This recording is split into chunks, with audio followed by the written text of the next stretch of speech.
Since the creation of the Earth 4.5 billion years ago, we've had 5 major extinction level events: the Ordovician, the Devonian, the Permian extinction, the Triassic-Jurassic, and finally the KT extinction, which killed all the dinosaurs. It can be argued that today we are perhaps in the 6th major extinction level event. We share this world with millions of beautiful species, yet we are losing more and more of these species every single day. In the intense cold and the endless barren mountains of Central Asia, we find one such species. They call it the spirit of the mountains. It is the snow leopard. To understand the snow leopard, we have to understand the ecosystem that it lives in.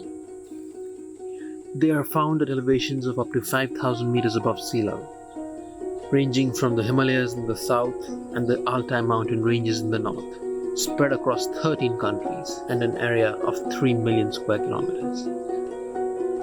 A very small part of this area is, however, untouched by humans, and that presents both a threat and an opportunity for the survival of the snow leopard. This species of large cats has mastered the ability to survive in one of the planet's most demanding environments. In this sense, they are the most resourceful of all the wild cats found on this planet. What the wolf is to the Yellowstone National Park, the snow leopard is to the mountainous ecosystem. It is an apex predator, and they occupy the highest trophic levels in the mountain ecosystem.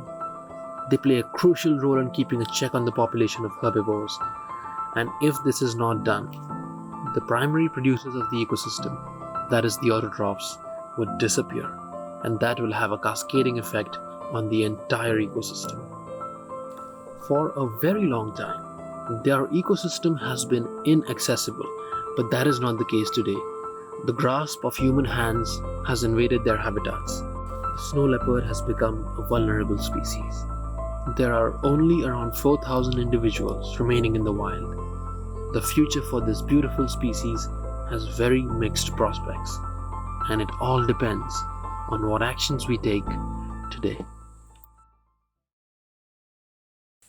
In the year 1975, the snow leopard was added to Appendix 1 of the CITES. 10 years later, it was added to Appendix 1 of the CMS.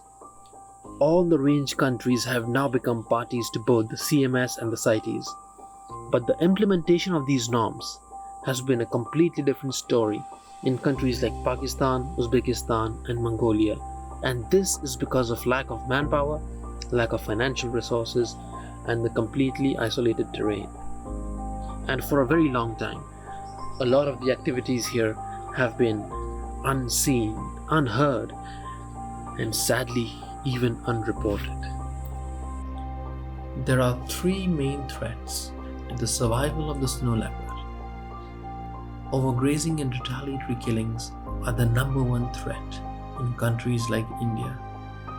The moving in of herders into new areas results in competition for food between the livestock and other wild herbivores living in that area. The natural prey of the snow leopard vanishes, and it is forced to feed on domestic livestock. Local herders are then quick to respond and sadly kill the snow leopard in retaliation. Snow leopard pelts have been known to fetch up to $20,000 in international markets. Thus, poaching is one of the major threats for a snow leopard today. Even the claw of a snow leopard can be sold for up to $100. Snow leopards have been traded in almost all the range states, with the exception of perhaps Bhutan. In fact, China, which has 60% of the snow leopard population in the world, is a major center for trade in wildlife parts. It is true that coming into contact with humans has been a threat for the snow leopard so far. But looking ahead in the future, perhaps the strongest defenders of the snow leopard ecosystem can be the locals who live within this ecosystem. As citizen scientists, they can contribute to create an ecosystem of knowledge and sustainability which will ensure the survival of this wonderful species. But what is citizen science? Well, the fundamental idea of citizen science is very simple. It involves observation, recording, and sharing. This has been happening for thousands of years, but in the 20th century, this idea has been formalized more productively. Today, people from all over the world can pitch in collaborative citizen science projects.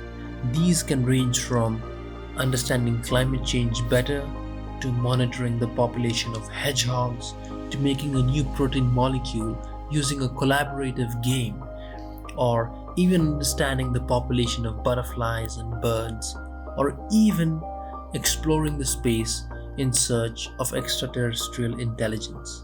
Citizen science has immense potential. With the spread of smartphones and internet, citizen science has taken the new shape of cyber science. Cyber science is a very powerful tool towards the protection and conservation of the snow leopard. Involving the local community is important for few reasons. The first is that snow leopards live in a vast and expansive territory. Here, local knowledge is most resourceful. A camera trap is no good if we do not know where to put it. A local shepherd can help us understand the lay of the land better than a researcher can with his fancy equipment and degrees. Secondly, citizen science will give the locals a sense of responsibility and belongingness. If we want the snow leopard to be seen as a part of the community, instead of being seen apart from the community, it is very important to change the attitude of the people. This is very important for the success of any conservation effort. Communities can act as the guardians, this we know, but they can also act as scientists.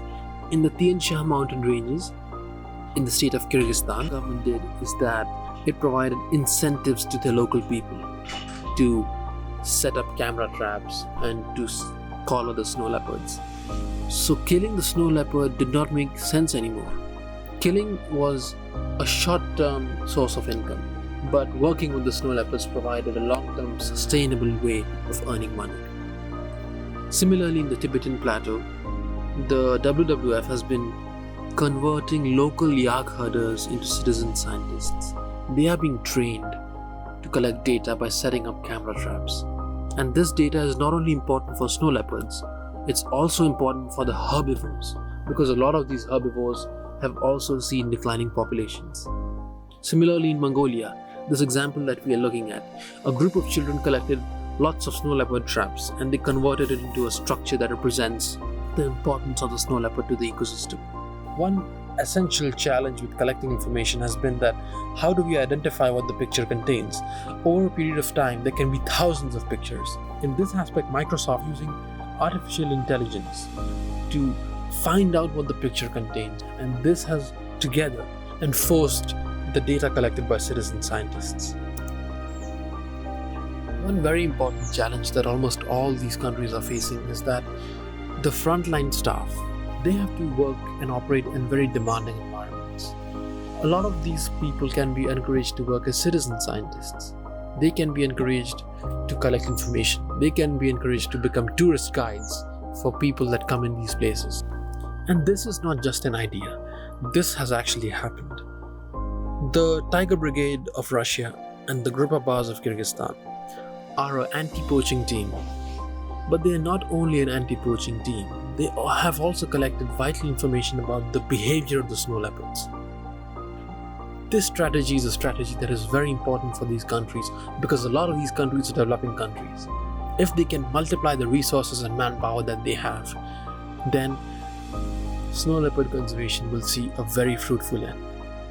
Encouraging the local community to take part in conservation efforts, giving them incentives to do that, giving them a reason to do that is the best way to go ahead. Looking forward, we have to understand that local communities can help us in three important ways. They can help restore the population of snow leopards in areas that have lost snow leopards. Once that is done, these populations can recover, and finally, these populations can reconnect. An entire ecosystem of sustainability can be developed in this way. The snow leopard has been on this planet for thousands of years. We do not own this planet. We do not own the species on this planet. We've lost hundreds of thousands of species so far. It is our duty to conserve these species for the future generations to come. What will we leave for them?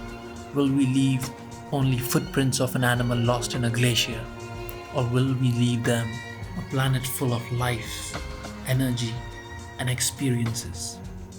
I would like to end by saying that the future for the snow leopard is very bright, but that would not be fair. There is hope. There is a lot of hope. That hope can be turned into reality if we are willing to act today. As climate change and new challenges come before us, we need to find more fundamental and sustainable ways of actions. In this context, perhaps, citizen science is the answer to the conservation of the snow leopard.